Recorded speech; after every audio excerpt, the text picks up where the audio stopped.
कार्यक्रम में उपस्थित भारत सरकार में मंत्री और हमारी वरिष्ठ नेत्री सम्माननीय स्मृति ईरानी जी, हमारे पटना साहिब के तख्त श्री जत्थेदार साहब आदरणीय श्री रंजीत सिंह ज्ञानी जी, हमारे NID के फाउंडेशन के चीफ पेट्रन श्री सतनाम सिंह संधू जी, मैडम हिमानी सूद जी जो फाउंडर हैं न्यू इंडिया डेवलपमेंट फाउंडेशन की, और यहाँ उपस्थित हमारे सभी वरिष्ठ सज्जन वृंद और हमारे सिख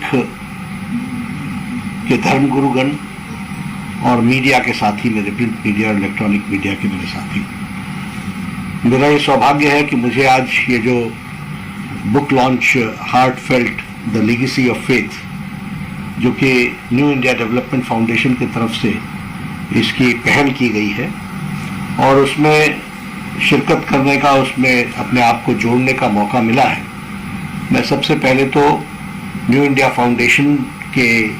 डेवलपमेंट फाउंडेशन के सभी सज्जन वृंद को धन्यवाद देना चाहूँगा कि उन्होंने मुझे ये मौका दिया और आप सब सज्जन वृंद के दर्शन करने का भी मौका मिला है और इस किताब को बुक लॉन्च में भी अपने आप को जोड़ने का मौका मिला है। इस पवित्र कार्य में मुझे आपने जोड़ा, इसके लिए मैं आपका धन्यवादी हूँ।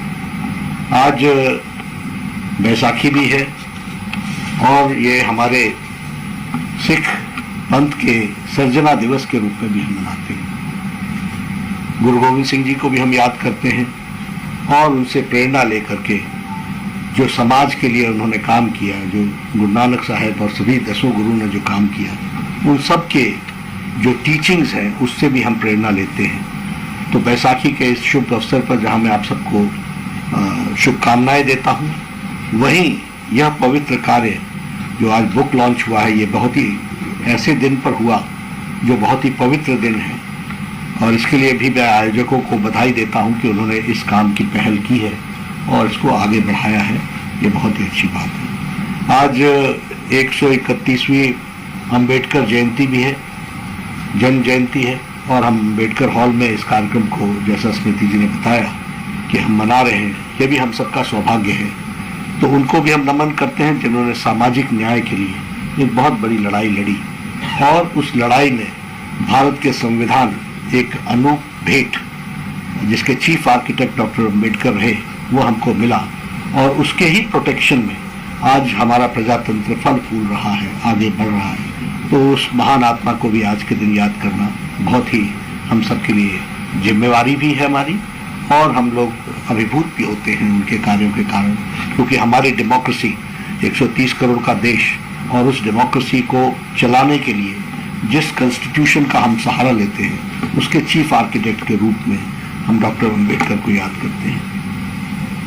जहाँ तक new India foundation development foundation का सवाल है, हम जानते हैं कि आप एक समाज के प्रहरी के रूप में आपकी ये कोशिश है कि जो अच्छे काम सरकार के द्वारा, समाज के द्वारा हो रहे हैं, उन पॉलिसीज को लास्ट माइल डिलीवरी तक उसके बीच के गैप्स को आइडेंटिफाई करना और उसके पॉलिसी में कुछ चेंजेस की बात दिखती हो तो उनको भी जोड़ना, ऐसे एक जिसे हम कह सकते हैं कि समाज को विकसित करने के लिए जिन योजनाओं को हम चला रहे हैं उसकी देखरेख करते हुए, उसके गैप्स को फुलफिल करते हुए उसका सामाजिक इम्पैक्ट कितना पड़ रहा है, आर्थिक इम्पैक्ट कितना पड़ रहा है, इन सब चीज़ों को जान करके सरकार तक उसको पहुंचाना और लास्ट माइल डिलीवरी को स्ट्रेंथन करना, ये जो न्यू इंडिया डेवलपमेंट फाउंडेशन कर रहा है उसके लिए मैं आपको बधाई देना चाहता हूं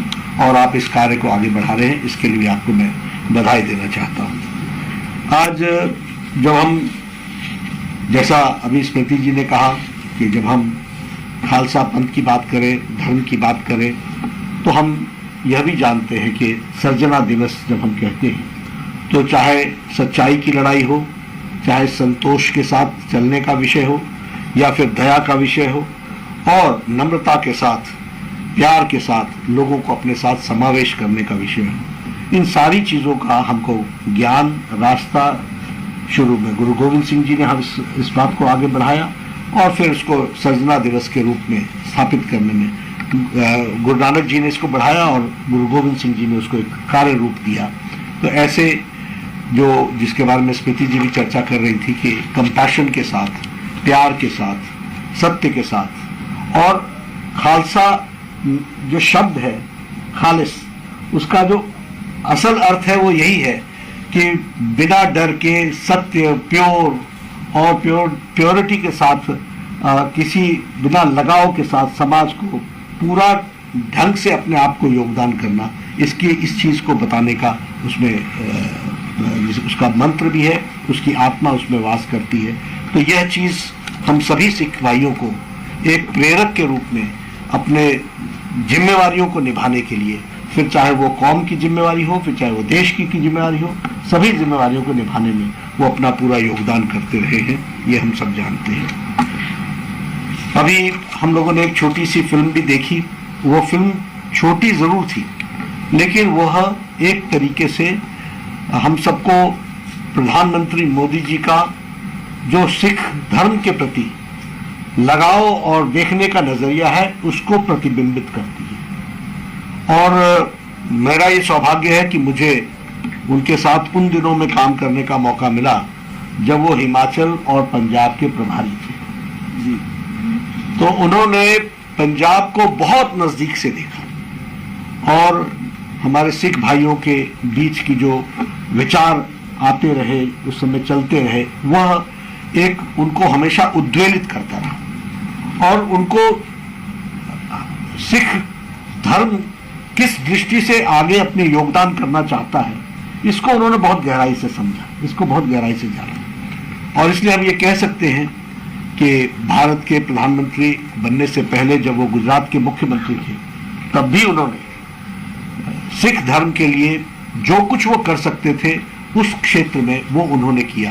और जब उनको देश में प्रधानमंत्री के रूप में काम करने का मौका मिला तो उन्होंने ऑल लॉन्ग स्टैंडिंग डिमांड्स और जितने भी विचार थे उन सब को इंप्लीमेंट करते हुए उसको एक कार्य रूप देने का काम किया। तो आदरणीय श्री नरेंद्र मोदी जी ने कहा, ये हम बड़े गौरव के साथ कह सकते हैं, क्योंकि ये सच है। और इस फिल्म में उन सारी बातों को डाला भी गया है, उसको दिखाने का प्रयास भी किया गया है। लेकिन इसमें जो सबसे बड़ी बात है वो ये है कि यह सोच या पहले थी नहीं, या सोच होने के बाद उसके प्रति उदासीनता थी, यह फर्क तो हमको समझना पड़ेगा। अब ये एफसीआरए की demand, foreign contribution regulation act की डिमांड, और इसमें रजिस्टर हो हरमंदिर साहब, ये डिमांड कोई प्रधानमंत्री मोदी जी के बनने के बाद की डिमांड नहीं थी, ये सालों साल से चली आ रही थी। और सिख भाइयों ने जो देश की आजादी से लेकर के और कौम की रक्षा के लिए जो कंट्रीब्यूशन किया है वो भुला ही नहीं भूल सकता, कभी नहीं भूल सकता। इस बात को हमको ध्यान में रखना चाहिए। लेकिन और वो क्या, वो अपने ही हरमंदिर साहब के साथ अपना जुड़ाव बनाने के लिए एफसीआरए में रजिस्ट्रेशन चाहते थे, और सारे दुनिया में हमारे सिख भाई फैले हुए हैं, वह हरमंदिर साहब से जुड़े। यह कितनी बड़ी ताकत के साथ भारत के लिए एक दृष्टि और दिशा देने का कारण था, लेकिन नहीं किया गया। आज हमें खुशी है कि हमारे दुनिया के सारे सिख भाई हरमंदिर साहब से जुड़ सकते हैं, एफसीआरए में रजिस्ट्रेशन हो गया, और यह काम की पहल आदरणीय प्रधानमंत्री जी ने की, इसमें कोई बुरी राय नहीं है, इसको भी हमको ध्यान में रखना चाहिए। अगर मैं बात करूं जो अभी हमारे पटना साहिब के तख्त जत्थेदार साहब ने भी कही, ज्ञानी जी ने भी कही, आदरणीय ज्ञानी जी ने भी कही कि ये लंगर पर टैक्स, अब देखिए मोर देन 1 करोड़ पीपल लंगर में पार्टिसिपेट करते हैं भारत और अन्य गुरुद्वारों में। इतना बड़ा मानवता का कार्य, और सालों साल सिंस टाइम्स इमेमोरियल चल रहा है, और उस पर टैक्स का विषय था। किसी ने इस बारे में विचार नहीं रखा, लेकिन ये डिमांड आई और प्रधानमंत्री मोदी जी ने माना, और आज हम ये कह सकते हैं कि जीएसटी में 325 करोड़ एनुअली यह भारत सरकार रिबर्स करती है और इसको जोड़ने का काम। अभी जथेदार साहब ने बताया कि हम चाहते या उस समय होता तो नानकाना साहब हमारा भारत का पार्ट होता, लेकिन अब उस समय की बात जैसी रही हो, लेकिन यह सोच पैदा होना कि हमारे सिख भाई नानकाना साहब के दर्शन कर सके, वहां जा सके, उनके साथ अपना जुड़ाव बना सके, इसको 70 साल से ज्यादा लग गए इस सोच को एक रूप देने के लिए। और आज मुझे खुशी है कि आदरणीय प्रधानमंत्री जी ने 120 करोड़ रुपए लगा करके करतारपुर कॉरिडोर और कॉरिडोर के साथ साथ वो जो पैसेंजर्स के लिए टर्मिनल जिसमें 15,000 लोग आ सकते हैं उसका भी इंतजाम किया गया। और हम ये सब लोग जानते हैं कि सुल्तानपुर लोधी रेलवे स्टेशन का उसका भी मॉडर्नाइजेशन किया गया और इसके साथ साथ वहाँ हाई पावर टेलीस्कोप भी लगाया गया ताकि वो हम नानकाना साहब के दर्शन कर सकें, उसको देख सकें। इसके साथ साथ सारे देश के मिशंस के माध्यम से, यानी हमारी एम्बेसीज, हमारे मिशंस, उनके माध्यम से गुरु नानक देव जी की टीचिंग्स वहां पर फैलाई जाए सारी दुनिया में, इस काम की भी शुरुआत की तो आदरणीय प्रधानमंत्री मोदी जी ने की। इसको भी हमको याद रखना चाहिए। इसलिए जब हम मोदी जी के बारे में बात करते हैं तो उनका लगाव सिख कौम के साथ कोई राजनीतिक नहीं है, वो देशभक्ति से ओतप्रोत है। और देशभक्ति से ओतप्रोत होते हुए सिख धर्म का जो कंट्रीब्यूशन है भारत को मजबूत बनाने में, उसके प्रति एक समर्पण भाव है जिसको मोदी जी अपने ढंग से उसको हमेशा रखने का प्रयास करते हैं। अब ये तो किसी ने आइडिया नहीं दिया था कि गुरबानी को विभिन्न भाषाओं में उसका ट्रांसलेशन करके उसको प्रसारित किया जाए, उसको प्रचारित किया जाए, लेकिन इस काम को प्रधानमंत्री मोदी जी मिशन मोड में अपने तरफ से लेते हैं। तो यह इस बात को बताता है कि यह देश को मजबूत और ताकत देने का जिस तरीके से उन्होंने और मेन स्ट्रीमिंग करने के लिए जो हम लोगों के समाज में, देश में आवश्यकता है, उसको पूरा करने में उन्होंने एक बहुत बड़ी पहल की है, उसको भी हमको ध्यान में रखना चाहिए। गुरु गोविंद सिंह जी का प्रकाश पर्व जो 350 साल का मनाया गया, अब मैं इसमें ज़रूर कहना चाहूँगा कि आज मैं 61 साल का हो गया हूँ। 11 साल का बच्चा था जब 300 साल मनाया गया पटना में, और मैं अपने पिता माता के साथ पैदल, क्योंकि वो जो रोड थी पटना सिटी की वो सारी भरी हुई थी, मतलब वो एक तरीके से आपको याद होगा गांधी मैदान से जुलूस निकला था, और जुलूस ऐसा था, मुझे उस समय मैं बच्चा था तो ट्रक्स गिनता था, तो 500 trucks crossed in front of me, I saw that. तो फिर मैं उसके बाद गुरुद्वारे में गया, वहाँ सुबह दोपहर का चला था, 11 साल का था, माताजी पिताजी का बहुत आग्रह रहता था कि ऐसे कार्यक्रमों में हमको शामिल होना चाहिए। तो I remember 7 kilometres we went on foot, और तब हम पटना सिटी पहुंचे, और फिर पटना सिटी में हमने दर्शन किया। और फिर उन दिनों ऑटो भी नहीं होता था, रिक्शा होती थी, रिक्शा में बैठ कर, क्योंकि गाड़ी से जाना तो संभव था नहीं, गए थे पैदल, तो रिक्शा में फिर मैं लौट करके आया था। तो वो भी मुझे गुरु गोविंद सिंह जी का 300 साल याद है। और जब 350वां साल हम मना रहे थे तो मुझे उसकी खुशी हो रही थी, और वो उसको याद कर रहा था मैं कि I was witness to the 300 year of celebration of Guru Gobind Singh साहब। एक बात मैं अभी जथेदार जी को, आदरणीय जथेदार जी को मैं बता रहा था कि ऐसा कहा जाता है कि हमारे पूर्वज भी गुरु गोविंद सिंह जी के साथ पटना से चलकर नंदपुर साहब आए थे, और इसका प्रमाण ये है कि नंदपुर साहब में आज भी हमारी जमीन है। जंदबड़ी एक गांव है, नड्याल जगह है जहाँ के हम नड्डे हैं, वहाँ से नड्डा टाइटल आया, तो अभी भी हमारी वहाँ अच्छी जमीन है। एक बुक और लिखनी पड़ेगी। उस समय जब इन्वेजन होता था तो हमारी जमीन नीचे अच्छी थी, इसलिए जमीन वहाँ रही।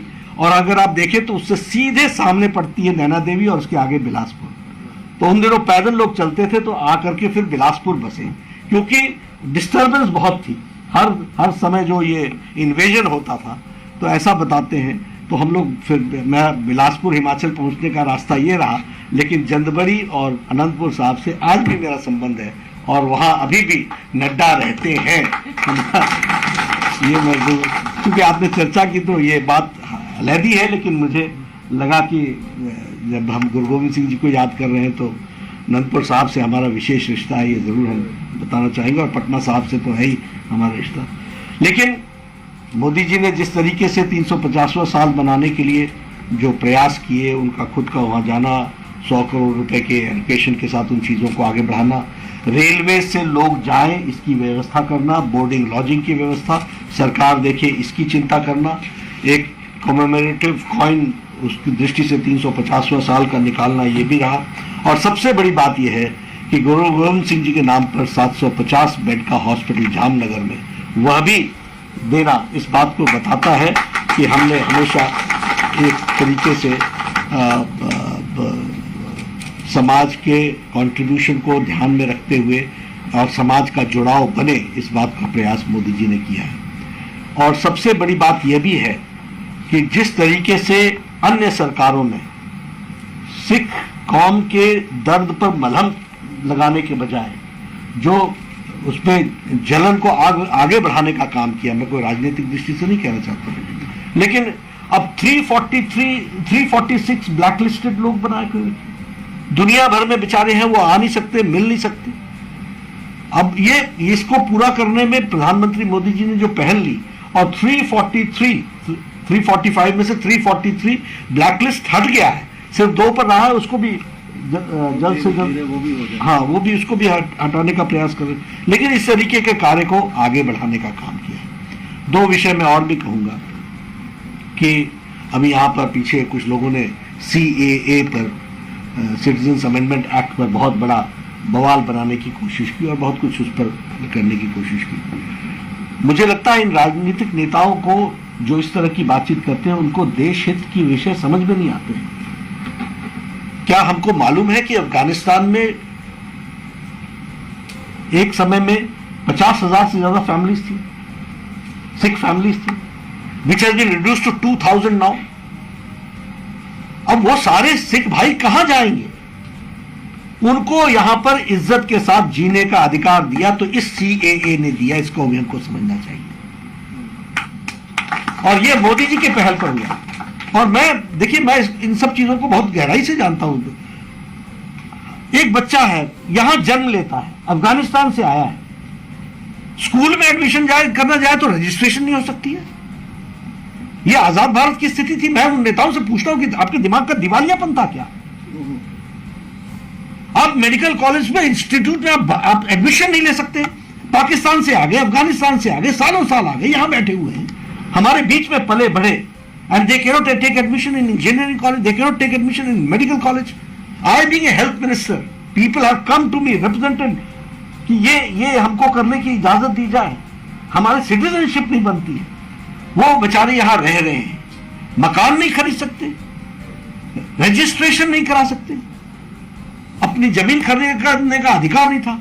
और ये ताकत देती थी सिटीजन्स अमेंडमेंट एक्ट के तहत। और इसकी भी पहल अगर किसी ने की है तो आदरणीय प्रधानमंत्री मोदी जी ने की है। और आज दुनिया भर में, अभी देखिए अफगानिस्तान से जो अभी हमारे लोग आए, चाहे गुरुद्वारा के हमारी कुर्बानी हो, उसको मैं अपना सौभाग्य मानता हूं कि मुझे उसको लाने का अपने सिर पर और अपने शीश उसको मतलब उसको ला करके उसको स्थापित करने में हम भी योगदान कर पाए। और प्रधानमंत्री मोदी जी ने इस बात की चिंता की कि हमारे कोई भी व्यक्ति वहां जो तकलीफ में है वह भारत आएंगे और उनको यहां पर रहने की पूरी ताकत के साथ भारत सरकार उनके साथ खड़ी रहेगी। यह काम मोदी जी ने करके किया। तो ऐसे सोनिहाल